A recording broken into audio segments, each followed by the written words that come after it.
Vous êtes en compagnie de Radio Taïwan International.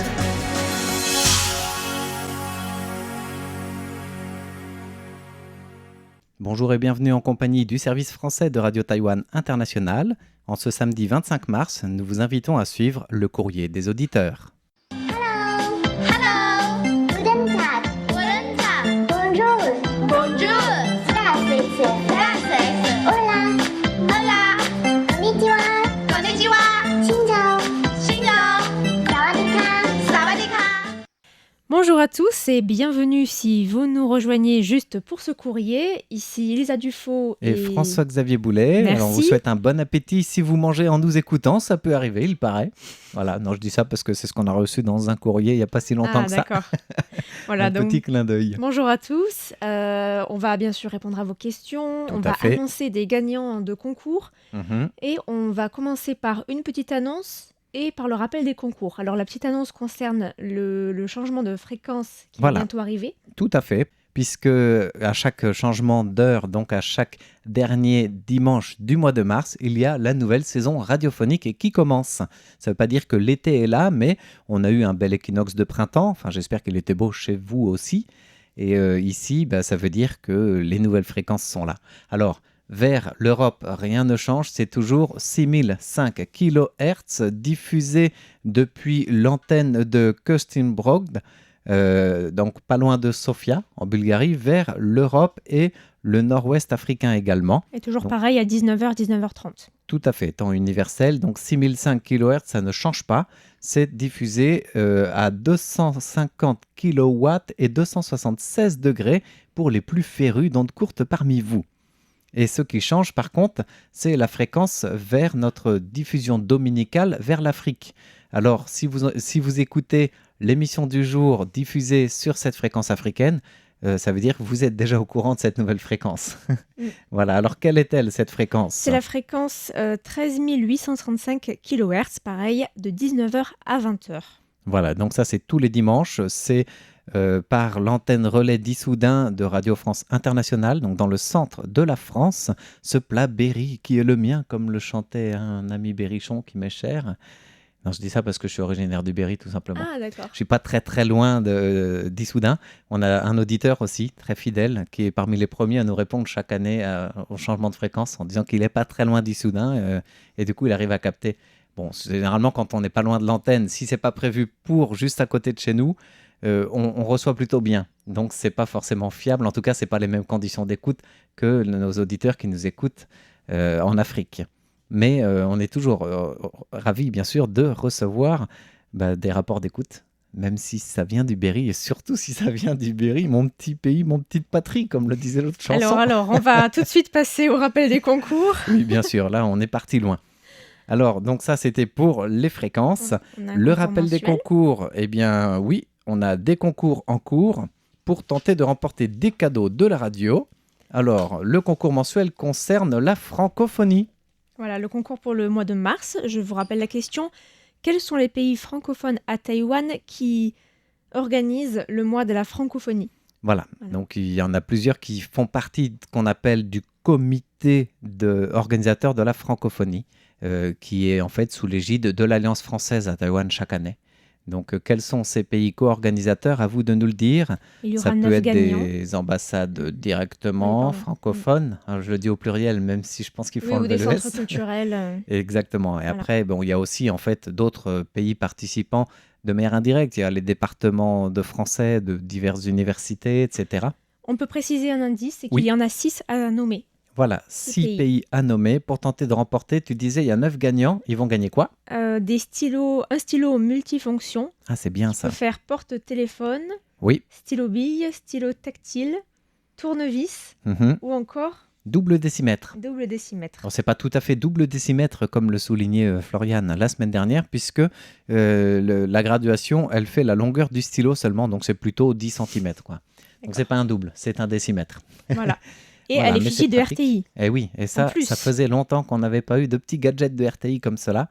Donc n'hésitez pas à participer nombreux, vous l'êtes déjà, mais à continuer. Il y a une petite semaine encore pour ce mois de mars. Et puis, qui dit mois de mars et dernière semaine de mois de mars, dit aussi toute dernière ligne droite pour le concours trimestriel. Voilà, le concours pour janvier, février et mars. Je vous rappelle la question Oui. une dernière fois. Mhm. Selon la légende chinoise, il y a un lapin sur la lune. Que fait-il tout au long de la journée? Voilà. Il ne s'ennuie pas, rassurez-vous. C'est à vous de nous dire ce qu'il fait selon la légende chinoise pour tenter de remporter Un nounours en tissu cousu par Tiphaine avec amour. Il Voilà. y en a 5 à gagner. 5 à gagner. C'est des éditions limitées. Ils sont tous uniques en leur manière. Enfin, c'est pas industriel, c'est vraiment artisanal. Oui. Et du coup, il n'y en a que 5. Tiffen n'en a fait que 5. On n'a même pas eu le droit d'en avoir, nous, en tant qu'animatrice et animateur du service français de RTI. Mais on a eu la chance et le droit de les voir. Mhm. Et ils sont vachement bien faits quand même. Oui, c'est vrai. Voilà, donc ils n'attendent plus que vous participez pour ces concours. Et puis, aujourd'hui, j'avais envie de tirer au sort des gagnants. Oui. Voilà, c'est la première fois depuis le printemps qu'on va pouvoir tirer des gagnants du concours des services français ou des concours du service français, on va le dire à l'endroit, ce sera mieux. Et pour cela, on remonte au dernier concours du mois, de l'année dernière en fait, parce qu'on attendait Mois de bien décembre. sûr les courriers, etc. Alors mois de novembre d'abord. Novembre. On va D'accord. faire novembre et décembre, il y aura encore un concours trimestriel, mais on va pas tout faire d'un coup quand même. Eh bien, on peut d'abord rappeler le concours Oh du oui. mois de novembre. On a besoin là de s'en rappeler parce que moi personnellement j'ai un petit peu oublié quelle était la question en Alors, novembre. la question était la suivante. Quelle institution taïwanaise a fait venir des experts chinois dans un objectif précis et spécial? Ah, c'est un petit peu de nostalgie du coup cette Ah question oui, depuis. je m'en souviens. Voilà. Alors la réponse était un groupe d'experts d'un zoo chinois près Oui. de Chengdu, je crois, Voilà. dans les environs, qui était venu pour s'occuper du panda géant du zoo de Taïwan, Tuan ou Yuan Yuan, je me Tuan souviens Tuan, plus. Tuan qui Tuan, qui a- était malade. Ouais, qui depuis est décédé d'ailleurs. Ouais. Et Il est décédé en il était quelques malade jours, en en fait. fait. Il avait fait plusieurs AVC, il avait fait pas mal de petits soucis de santé ces derniers mois. Il était quasiment Gros soucis de paralysé des santé, pattes même. arrière Mm. et du coup les experts étaient venus à son chevet en effet. À un moment où les tensions chinoises étaient un petit peu, enfin les tensions interdétroits étaient à leur comble, Oui. mais ce groupe d'experts avait pu venir. C'était l'objectif de la question. Vous avez été nombreux à participer pour gagner quoi comme cadeau? Alors on va pas dire un petit nounours de panda cousu par Tiphaine cette fois-ci. C'était des couvre-tasses et Oui. il y avait 4 gagnants. Donc Tout les à 4 fait. gagnants sont Roulement de tambour. Nicolas Pénarin, Félicitations. Nous avons aussi Jean-Michel Aubier Robert Esso, et Arance Daphné Arance. Voilà, donc félicitations à nos 4 gagnants pour ce concours du mois de novembre 2022. Vous aurez bientôt un couvre-tasse. C'est pas Mhm. un dessous de tasse, c'est un couvre-tasse. Oui. Voilà. pour faire infuser un thé ou une Mmh. infusion. Ah, c'est pas mal ça. Voilà, et puis ça évite d'avoir des moucherons qui tombent dans votre tasse par exemple. Voilà. Donc ça c'est pour le mois de novembre. Alors on avait annoncé 2 tirages au sort. Il y a aussi le concours du mois de décembre. Alors, En 2022. Laisse-moi revenir à la question. Oui. Je vais la rappeler. Quel est le montant maximum qui ne peut pas être dépassé pour les petits cadeaux électoraux et au-delà duquel le dit cadeau devient un geste de corruption et passible de poursuite? Voilà, donc c'était un cadeau une question liée au cadeau qui lui-même élections. était lié aussi aux élections de fin d'année du donc 26 novembre dernier. Voilà, alors c'est vrai que pendant la campagne, vous pouvez avoir un petit budget, vous pouvez imprimer des affiches de campagne, faire des petits cadeaux, on en avait parlé, il y a plein de gadgets. On reçoit quoi? On reçoit des éponges, on reçoit des masques chirurgicaux, Des mouchoirs. des stylos, des mouchoirs, enfin plein de petits trucs, des éventails quand c'est l'été, enfin tout. Mm. Et là, c'est des petits stylos que nous vous proposons. Oui, des petits stylos que j'avais récupérés Ouais, auprès d'une candidate à l'élection de Chef quartier. de quartier, Ouais, d'accord. que j'avais interviewé d'ailleurs. Mm. J'étais allée sur place dans son QG et puis j'avais récupéré quelques petits stylos. Voilà. Et puis aussi en jetant les poubelles. Oui. Il y a pas mal de candidats qui attendaient auprès des poubelles. C'est ça, et même si on est étranger, qu'on n'a pas le droit de vote, ou je sais pas voilà, quoi, ils donnent et- quand même généralement. Voilà, donc j'en avais récolté quelques-uns pour RTI. Oui, et ça c'est très très bien, C'est des merci. stylos très Donc 3 mignons. stylos électoraux. qui peuvent faire aussi spray antiseptique. Où Ah, on, peut du mettre, coup, on peut mettre du un côté, tu as désinfectant à la cartouche et de l'intérieur. l'autre côté, tu as le désinfectant. Voilà. Ah, ça, c'est pas mal, ça. Donc, il y a 3 gagnants pour ce concours. Alors, d'abord, quelle était la réponse? On ne peut pas dépasser des gadgets de combien? De 30 $ taïwanais, c'est à peu près 1 euro. Voilà. Si on dépasse ça, c'est considéré comme un pot de vin ou une Mm-mm. corruption. Voilà, donc nous allons lire le nom des 3 gagnants. On a Oui. d'abord Daniel Villon, On a aussi Nicolas Pénarin, Ah, encore lui. Oui, Il a de ça- la chance. ah, tout à fait, oui. C'est vrai que c'est rare de gagner 2-3 fois d'affilée. Et Christian Guibaudo. Eh bien voilà, félicitations à nos gagnants de ce concours mensuel pour le petit stylo électoral qui va vous être envoyé sous pli incessamment sous peu par Nicole, notre préposée au courrier des auditeurs. Voilà. Voilà, donc si vous aviez participé et que votre nom n'est pas sorti du chapeau, c'est normal, c'est l'année du lapin et le lapin prend beaucoup de place dans notre chapeau. Mais rassurez-vous, votre nom reste bien au chaud dans le chapeau pour les participations suivantes. Alors, pour cela, bien sûr, faut participer et avoir la bonne réponse. Voilà, donc les rappels des concours, c'est déjà fait. Réécoutez le début de l'émission si vous les avez ratés pour tenter de participer. Pour l'heure, il est surtout grand temps de répondre aux questions que nous avons reçues. Et oui. Alors, on a une première question concernant notamment le drapeau. Oui, Le drapeau de la République de Chine. C'est une question de Jacques Delotte qui nous écrit de Belgique oui. et qui nous demande son histoire et sa signification. Ah, ça c'est une grande question d'histoire. Une question qui revient de temps en temps, c'est vrai, dans cette grande communauté des auditeurs de RTI. Mm. Voilà, d'où vient ce drapeau? Où il va, on ne sait pas non plus. Ça dépend des partis politiques. Mais alors, quelle est son histoire? On est tout oui. Alors d'abord, est-ce que tu connais son auteur, son créateur? En tant que tel, je ne saurais pas dire. Je sais qu'à l'origine, bien sûr, c'est la partie bleue avec le soleil blanc, le drapeau du parti avant d'être le drapeau de la nation. Mhm. Mais qui l'a créé, je n'en sais rien. Alors c'est un certain Lu Taodong. C'est Lu Taodong. un révolutionnaire de la fin de la dynastie des Qing qui était un Mhm. ami de Sun Yat-sen Oui, et avec qui il avait fondé la Société pour le redressement de la Chine, le Xinjiang d'accord. en 1894. Et donc, il avait présenté son dessin pour représenter l'armée révolutionnaire lors de l'inauguration de cette Société pour le redressement de la Chine. Oui, Et le drapeau avait par la suite été adopté comme drapeau du parti du KMT. Parce qu'en fait, cette Société du redressement de la Chine, le Xinjiang, c'est l'ancêtre du Tongmenghui qui a été créé en 1905 par Sun Yat-sen également, et qui est aussi l'ancêtre avec d'autres groupes révolutionnaires nationalistes de l'époque du Kuomintang, qui Voilà. lui a été créé en 1912. Donc ce drapeau a été d'abord utilisé pour la première fois par le Kuomintang, oui. le Parti nationaliste chinois, en 1917, et est devenu le drapeau officiel de la République de Chine en 1928. Parce que, en fait, en 1926, après la mort de Sun Yat-sen, qui était le chef du Kuomintang, Mhm. le pouvoir est revenu de fait à Chiang Kai-shek, qui était commandant de l'armée nationale révolutionnaire. Il a ensuite évincé Wang Jingwei, qui était perçu comme le successeur de Sun Yat-sen, Oui, et a mis en place rapidement, 2 ans après, une dictature militaire. Et depuis lors, Chiang Kai-shek est resté le chef de l'armée, même lorsqu'il n'était pas à la tête de l'État.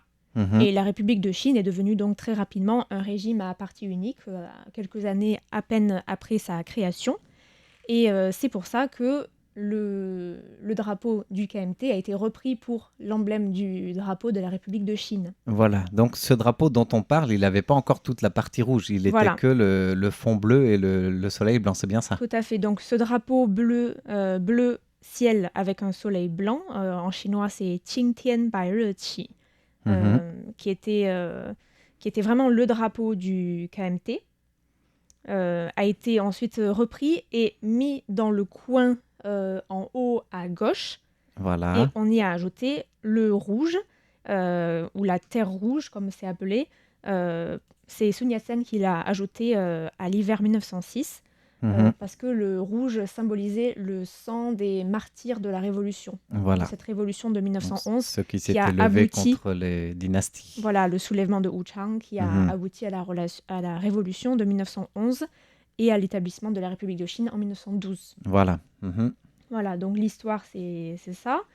Et le drapeau officiel de la République de Chine a été ensuite entériné dans la constitution de la République de Chine en 1947, dans le 6e article. Oui, Et plus tard, ces dimensions, toutes les couleurs exactes ont été spécifiées en 1947 dans la Constitution de la République de Chine. D'accord. Donc on va avoir...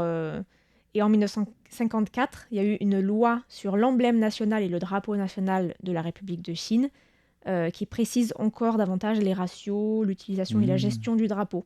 D'accord. Parce que le drapeau de la République de Chine ne pouvait pas être utilisé n'importe comment. Il fallait Ah oui. qu'il y ait des règles, des codes Voilà, à ça reste respecter. un étendard national et dans ce contexte, en plus, c'était assez encore délicat, évidemment. Voilà. Mhm. Mais ce que j'ai appris notamment, qui est assez intéressant, c'est que pendant le soulèvement de Wuchang en 1911, qui Oui. a précédé l'établissement de la République de Chine, en fait, les différentes armées révolutionnaires avaient chacune leur propre drapeau.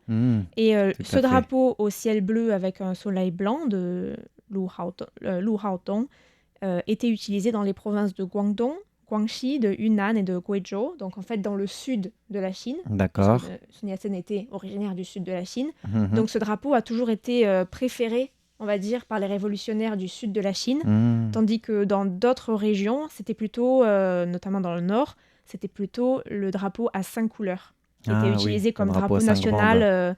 dès la création de la République en 1912. Donc en fait, ces deux drapeaux se sont un petit peu ont été en concurrence et finalement c'est le drapeau bleu avec le soleil blanc Voilà. qui a été retenu.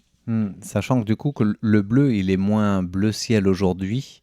Ça a dû être aussi dans ce que tu disais, ce qui a été spécifié au fur et à mesure au cours de l'histoire. Le bleu, c'est un peu plus foncé, quoi. Oui, maintenant c'est un bleu foncé et un rouge foncé aussi, Oui. comme voilà le sang. Et il y a des symboles de la couleur, donc par exemple, en fait les trois couleurs, bleu, blanc, rouge, sont censées représenter les trois principes du peuple de Sun Yat-sen. Voilà. Donc le bleu représente le nationalisme et la liberté, le blanc la démocratie et l'équité, et le rouge est censé représenter la fraternité du peuple. Voilà. Voilà. Donc Et ça reste dans ces symboles encore qu'on apprend à l'école, par exemple, aujourd'hui, quand on apprend l'histoire de ce drapeau. tout à fait. Et il y a aussi quelque chose à dire sur ce soleil. Oui. Un truc que je trouve un petit peu curieux, c'est qu'en fait, ce soleil représente les 12 rayons du soleil Mhm. avec les 12 mois, donc Voilà. 12 branches pour 12 rayons pour 12 mois, et les 12 Shichen, qui est une unité traditionnelle chinoise qui correspond environ à 2 heures. Oui, c'est ça. Correspond à 2 heures, voilà. Tous ces Et fuseaux c'est vrai de que je trouve créneaux ça de un petit 2 heures. peu curieux d'utiliser un soleil avec 12 rayons. Bon, Voilà. je sais pas Ouais. trop, Par exemple, je sais pas, le drapeau américain, C'est bon, vrai que voilà, c'est rentré les dans les étoiles, mœurs. c'est les États, Voilà. c'est simple, c'est intuitif. Là, le soleil avec les heures, bon. Peut-être c'était lié au calendrier ancien où les gens se basaient beaucoup sur ce système de toutes les 2 heures. Il y a des actions ou des rythmes spéciaux, quoi. Ce rythme, j'allais dire, naturel qu'on retrouve dans le calendrier agricole notamment ou populaire. Mhm. Peut-être c'est lié de ces repères-là, de cette population qui s'est soulevée, qui sait. Peut-être. Voilà. Donc ça, c'est pour ce drapeau de la République qui Et- pose encore problème Oui, au fil c'est des vrai. siècles et des ans. Ce qui est intéressant, c'est que voilà, ce drapeau est, par exemple, aujourd'hui à Taïwan, Oui. il est utilisé. Le président et le vice-président vont prêter serment devant ce drapeau, Mhm. peu importe l'affiliation politique. Tout à Mais fait. c'est vrai qu'il est beaucoup plus aimé du camp pan bleu, au niveau le KMT, Oui. tous les partis nationalistes, voilà. Tandis que du côté des indépendantistes, il y a un certain désamour de ce drapeau, même Oui. si d'un côté, il est quand même apprécié dans le sens où, comme c'est un drapeau différent de la République populaire de Tout à Chine, fait. ça montre qu'il y a quand même une souveraineté de facto, malgré l'absence de reconnaissance internationale. Oui. Mais il y a quand même un désamour de ce drapeau parce qu'il symbolise aussi l'assujettissement des Taïwanais et de leur droit d'autodétermination au régime du KMT Oui. qui a régné d'une main de fer jusqu'en 1987 et même début Tout à des fait. années 90. Ce qu'on retrouve aussi d'ailleurs dans l'hymne national, dans les paroles de l'hymne national, qui est d'abord ma patrie, mon pays, mon parti, ma patrie. Voilà. Et donc jusqu'à aujourd'hui, c'est dans l'hymne national, il y a cette phrase où on parle, c'est l'hymne au parti en fait, nationaliste, qui pose encore beaucoup de problèmes pour les Taïwanais d'aujourd'hui. Mais tout comme ce drapeau-là, c'est vrai qu'il est très apprécié des membres ou des amis du Kuomintang, donc de ceux qui sont plutôt très très proche du parti nationaliste, par son passé, par ses repères, par cette unité qu'il a peut-être connue à travers les générations, sur la scène intérieure. Parce qu'à l'étranger, généralement, pour pas déplaire à Pékin, le Kuomintang, il oublie un petit peu ce drapeau, il est capable d'accepter de vouloir le ranger de lui-même pour pas froisser Pékin.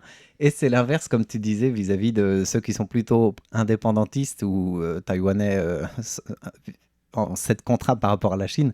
Ils n'aiment pas ce drapeau sur la scène intérieure parce qu'on n'aime pas ce drapeau, c'est trop le passé, comme tu disais. Mais sur la scène internationale, ah oui, on est Taïwan, on n'est pas, Voilà. on n'est pas la Chine. Donc c'est vrai que c'est vraiment deux interprétations vraiment à l'opposé l'une de l'autre, quoi, aux antipodes. Et c'est vrai que par exemple le drapeau du comité olympique de Taipei chinois va utiliser quand même le symbole, ce soleil-là, ce soleil blanc avec un fond bleu. Mais c'est pas exactement le drapeau de la République de Chine. Mais c'est pour remplacer, parce que le drapeau taïwanais n'est pas accepté à l'étranger pour ce genre de rassemblement. Voilà, c'était le compromis de ce drapeau. Tout à fait. Voilà, donc merci à notre cher auditeur Jacques Delotte pour sa question. J'espère qu'on a répondu de façon satisfaisante. Oui, c'était même le dossier de la semaine, là, dis donc. Et on a une autre question de Philippe Marsan, un auditeur très fidèle depuis la France. En fait, on a plusieurs questions de cet auditeur et aujourd'hui, j'ai retenu parmi les questions auxquelles j'ai cherché une réponse, l'histoire de la radio, du musée de la radio à Taïwan, s'il y en a un, et comment la radio vit à travers les âges à Taïwan, quoi. Alors, l'histoire de notre radio, elle remonte, comme le dit notre auditeur d'ailleurs, au moment où elle est fondée côté chinois. Donc, elle n'existe pas d'abord à Taïwan, mais d'abord à Nankin, en 1928, puisqu'on va fêter les 95 ans de la radio le 2 août prochain. Souvenez-vous de 1928, c'est la date qu'on a évoquée tout à l'heure, lorsque la République de Chine est devenue un régime à parti unique dirigé par Chiang Kai-shek, qui a pris le pouvoir à ce moment-là. Voilà, et comme beaucoup d'institutions de ce parti unique, au moment de l'arrivée des troupes de Mao Tse-tung pour sauver ce qu'il pouvait, le parti, avec ses militaires, avec toutes ses institutions, a trouvé refuge à Taïwan. Et la radio est arrivée comme cela, avec les 2 millions de soldats de Chiang Kai-shek à Taïwan en 1949. Donc il faut quand même préciser qu'au début et pendant longtemps encore, cette radio a quand même été a eu pour rôle d'être un outil de propagande du régime et du parti du Kuomintang. Donc pendant très longtemps, jusqu'à la démocratisation de Taïwan, ça a vraiment été un instrument de propagande. Au début, c'était vraiment sous le ministère de la Défense. Donc, et après, il y a eu ça dit tout. Il y a eu une évolution étape par étape.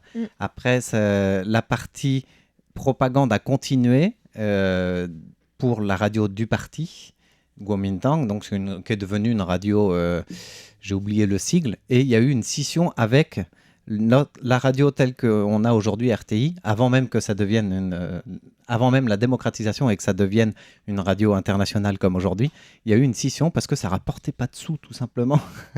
Et du coup, c'était pas intéressant pour l'autre branche de la radio. Donc, le ministère de la Défense a abandonné un peu cette radio qui est devenue CBS, donc Central Broadcasting System, et qui peu à peu, avec la démocratisation, est devenue une radio publique, une radio d'État, une radio donc internationale en 1998, où nous devenons RTI à proprement parler, et on diffuse aujourd'hui donc en plusieurs langues. Et par rapport au musée, il me semble qu'on a un musée ici à la radio, et un autre musée à Taichung ou Jiayi. Alors c'est à Jiayi. C'est au bureau de radiodiffusion de Minxiong, qui est une antenne, un important site de radio à Taïwan, de Radio Taïwan International d'ailleurs, à Minxiong, donc au sud-ouest à Jiayi.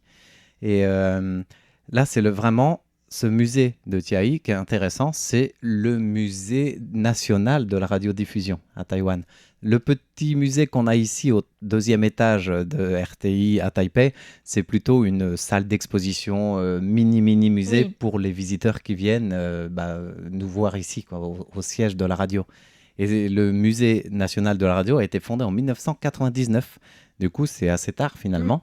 Mais on y retrouve de tout, des archives, on y retrouve une recomposition de la station telle qu'elle était, à Minxiong, qui était quand même une station importante, qui, elle, a vu le jour sous l'occupation japonaise, parce que l'histoire de la radio à Taïwan débute avec le Japon. Donc ça, c'est intéressant à voir. Et à l'époque, c'est en 1938 que cette antenne est construite, où les Japonais faisait tout pour justement empêcher les Taïwanais de pouvoir écouter notre radio, RTI, enfin l'ancêtre de RTI, Oui. quoi, qui était CBS à l'époque, qui était même surnommée à l'époque par les Japonais la diffusion des monstres. Voilà, donc ça c'était la radio du gouvernement nationaliste, c'était une radio de monstres, il faut le savoir. Et après, peu à peu, bien sûr, le musée national de la radio a été érigé. On raconte un petit peu toute cette histoire de la radio à travers les âges. La radio à Taïwan, depuis donc les Japonais jusqu'à l'arrivée du Kuomintang après, et l'internationalisation des ondes. On y trouve aussi des pièces de collection de la radio. Voilà, des récepteurs, des diffuseurs, des maquettes qui montrent comment fonctionne la radio. Et puis on trouve beaucoup d'archives liées à la radio dans ce musée qui se visite sur rendez-vous. D'accord, très bien. Eh bien, j'irai si la prochaine fois que j'irai à Jiayi, peut-être.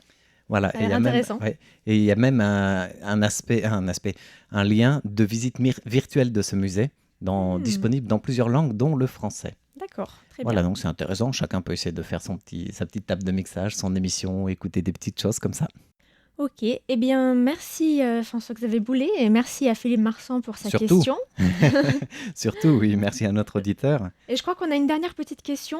Voilà, enfin on en a plein d'autres, mais aujourd'hui on a le temps de répondre qu'à une dernière petite qui nous vient de Nissaf Adri, qui nous écoute depuis la Tunisie. Un auditeur fidèle qui voulait savoir, je lis la question et je vais te laisser répondre. Ah, ok. On va y répondre ensemble. Quels sont les jeux d'enfants traditionnels qui sont encore pratiqués par les petits Taïwanais et qui ont ainsi pu contribuer au fait de résister, je cite, au tsunami des jeux vidéo et de la technologie moderne?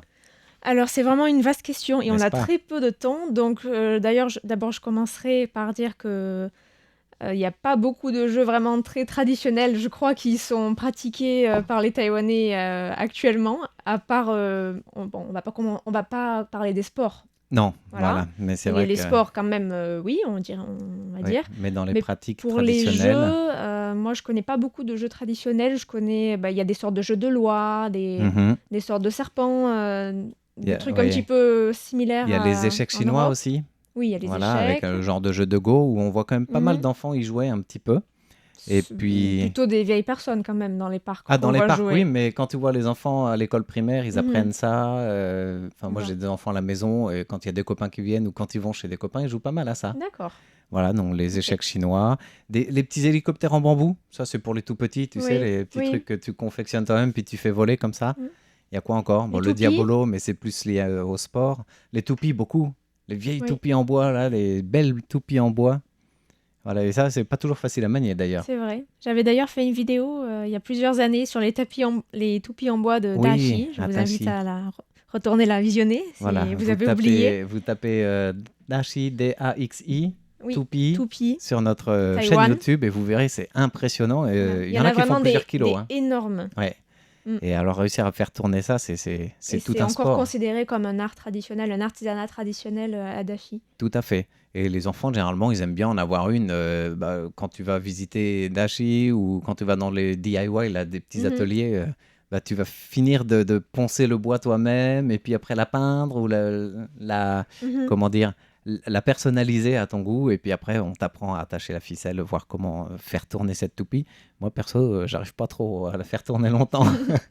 Et puis Moi aussi un tianzu. Alors ça, c'est assez facile. Les aborigènes jouent beaucoup avec dans les campagnes et les enfants, mais ça peut être aussi un peu considéré comme du sport. C'est un genre de faire des jongles, mais c'est pas avec un ballon, c'est avec des plumes qui sont attachées à un petit Mhm. poids. Et du coup, il faut le faire avec le côté du pied, Oui. non pas la plante. Et il faut le Oui, faire ça, c'est un rebondir comme sport, cela. Mais c'est un jeu qui est quand même assez... Oui. sous forme de petits concours, comme les enfants jouent à la marelle à l'école. Il y a des gens qui jouent à ça voilà, dans il y le en a parc qui à jouent à côté de ça chez moi. aussi. Ah, Pas voilà. des enfants, mais Mhm. non, Voilà, c'est ça qui est personnes intéressant, âgées, c'est que ces jeux traditionnels ou jouets traditionnels, il y a les échasses où chacun les construit, c'est petit et grand finalement. Ils ont la vie dure, mais de plus en plus, il faut se l'avouer que la technologie et les jeux vidéo prennent le pas. Hein. C'est Voilà. vrai. Bah, je crois qu'on arrive déjà au terme de ce Et courrier. oui, on doit vous dire au revoir rapidement, malheureusement. Merci à Nissa Fadri pour cette question. Merci à toutes et à tous de votre écoute. Et à la semaine prochaine.